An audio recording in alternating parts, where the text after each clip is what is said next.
বাসগৃহত উপস্থিত হৈছে কি ক'ব আজি মই আনন্দিত হৈছোঁ যে আহিখিনি বিধায়ক মহোদয় আহিখিনি মোক দুখৰ কথাবোৰ বতৰাবোৰ লৈছে মোৰ থাকিবলৈ ঠাই নাই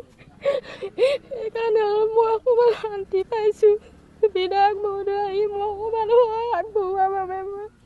বহুতখিনি সকাহ পাইছোঁ বুলি ভাবিছোঁ হ'ব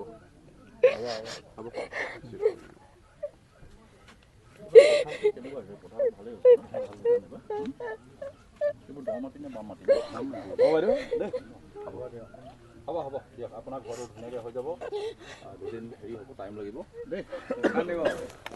মানুহকেইজন যে বাচিলে সেইটোৱে আৰু মানে সৌভাগ্য আপোনালোকৰ মই আপোনালোকৰ সংবাদ মাধ্যমেদি গম পালোঁ আৰু এজন সংবাদদাতা দিবাকৰ দত্ত ডাঙৰীয়া মোলৈ টেলিফোন কৰিলে যে আমাৰ এনেকুৱা অঞ্চলতে চম বড়ো নামৰ এগৰাকী মহিলাৰ ঘৰটো ইতিমধ্যে এই পলংকৰী যি ধুমুহা এই ধুমুহাত ইতিমধ্যে দুজোপাকৈ গছ পৰি ঘৰটো সম্পূৰ্ণ বিধ্বস্ত হয় আৰু মই নিজে আহি চকুৰে প্ৰত্যক্ষ কৰিলোঁ আৰু কৰাৰ পিছত তেওঁলোকৰ ফুল ডেমেজ এইটো দেখুওৱা হৈছে আৰু যিহেতু ফুল ডেমেজ হৈছে তাত তেওঁলোকে 1,20,000 টকা চৰকাৰীভাৱে পাবলৈ সক্ষম হ'ব আৰু মই মোৰ ৰিলিফ ফাণ্ডৰ ফালৰ পৰা আমি 15,000 পৰা 20,000 টকা এটা মই তেওঁলোকক মুকলি কৰি দিম আৰু এতিয়া বৰ্তমান তেওঁলোকৰ ঘৰলৈকে আহিলোঁ আৰু পৰিয়ালটোক মই সাক্ষাৎ কৰিলোঁ এটাই ভাল খবৰ যে তেওঁলোকৰ ঘৰটো ভঙাৰ সময়ত যিহেতু পৰিয়ালটো আছিল কিন্তু সৌভাগ্য যে তেওঁলোকে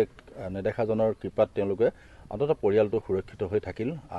খুব বেয়া ধৰণে যিহেতু এক্সিডেণ্টটো হৈছিল কিন্তু নেদেখাজনে তেওঁলোকৰ কৃপাদৃষ্টি আছিল মানুহ হানি নহ'ল সেইটোৰ কাৰণে মই এটা ভাল খবৰ বুলি ক'ব লাগিব ঘৰটো নিশ্চয় তেওঁলোকে পৰৱৰ্তী সময়ত বনাব পাৰিব কিন্তু কোনো প্ৰাণহানি নোহোৱাকৈ যাতে তেওঁলোকে সুৰক্ষিতভাৱে থকাৰ কাৰণে মই নেদেখাজনক ধন্যবাদ মানে সেই আন্তৰিকতাই হেৰি জনাইছোঁ আৰু সেৱা জনাইছোঁ